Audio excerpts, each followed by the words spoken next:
Good morning. मैं रजनी यादव पहलवान गुरुदीन महिला महाविद्यालय से लेकर आई हूँ संगीत की क्लास बी 4 सेमेस्टर। आज के टॉपिक का नाम है भारतीय संगीत का इतिहास।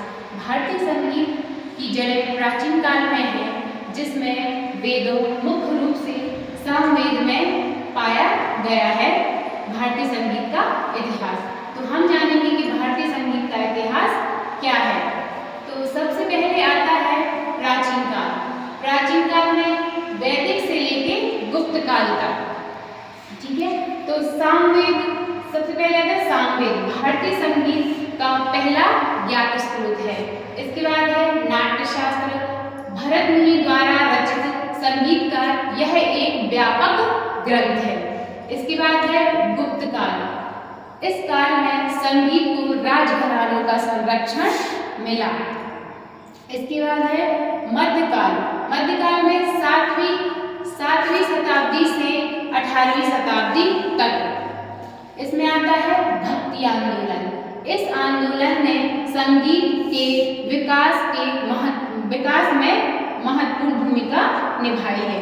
फिर आता है सूफी संगीत। सूफी संतों ने कव्वाली जैसी संगीत शैलियों का विकास किया है। इसके बाद आता है मुगल काल। इस काल में ध्रुपद और ख्याल जैसी शास्त्रीय शैलियों का विकास हुआ है। इसके बाद है आधुनिक काल। आधुनिक काल में 19वीं शताब्दी से वर्तमान समय तक शास्त्रीय संगीत का पुनरुत्थान विष्णु दिगंबर और पलुस्कर और विष्णु नारायण जैसे संगीतकारों ने किया है।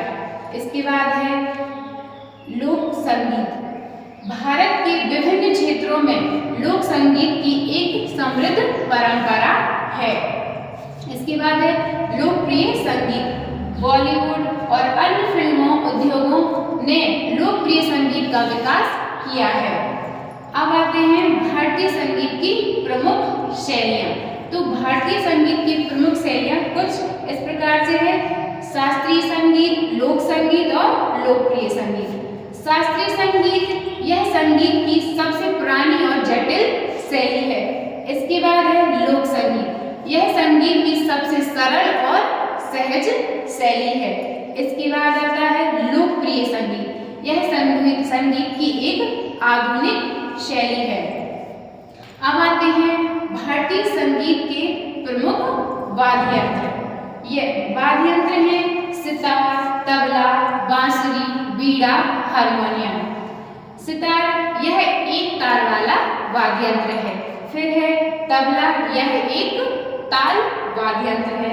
इसके बाद है बांसुरी, यह हवा वाला वाद्य यंत्र है। इसके बाद है बीड़ा, यह एक प्राचीन तार वाला वाद्य यंत्र है। और इसके बाद आता है हारमोनियम, यह एक कीबोर्ड वाला वाद्य यंत्र है।